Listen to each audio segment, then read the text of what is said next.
bafowethu nodadewethu,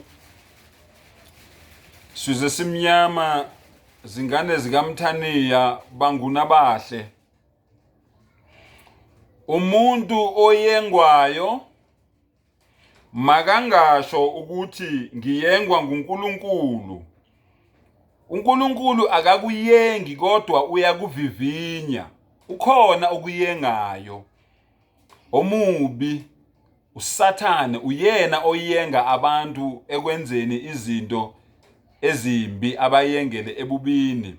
Bese ngokuyengwa uSathane bese umdali ekuvivinya afune ukubona ukuthi wena njengoba uSathane ekuyenga lesi sivivinyo sakhe wena uzosiphasa yini noma uzosifeyila. Ngakho ke uma uyengwa ungasho ukuthi uyengwa uNkulunkulu kodwa wothi uNkulunkulu uyangivivinya ngomyengi onguSathane. Ngokuba uNkulunkulu angeyengwe ngokubi, naye uqobo akayengi muntu. Kepha yilowo nalowo uyengwa ehlulwa ngezakhe izinkanuko, ehungwa.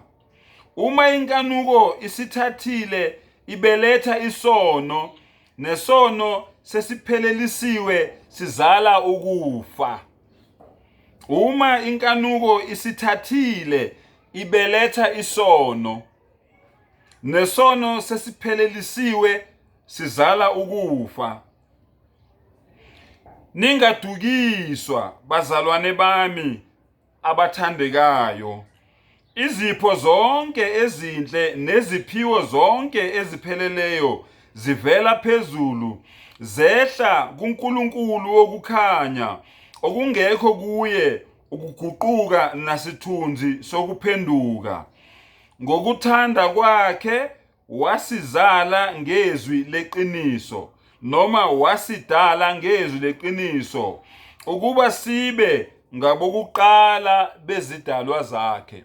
Ngokuthanda kwakhe wasidala ngezwi leqiniso, ukuba sibe ngabokuqala bezidalwa zakhe. Uma uyengwa uSathane kodwa uvivinywa uNkulunkulu. Nezinkanuko zakho yizo eziphelezela isiyengo noma ukuyengwa lokhu uSathane akuyenge ngakho. Mpasobheke uSathane mfowethu nawe dadewethu, uphumile ukuba anihlunge njengokolo uhlungwa kukolweni. Wa akhiru da'wana anilhamdulillahi rabbil alamin.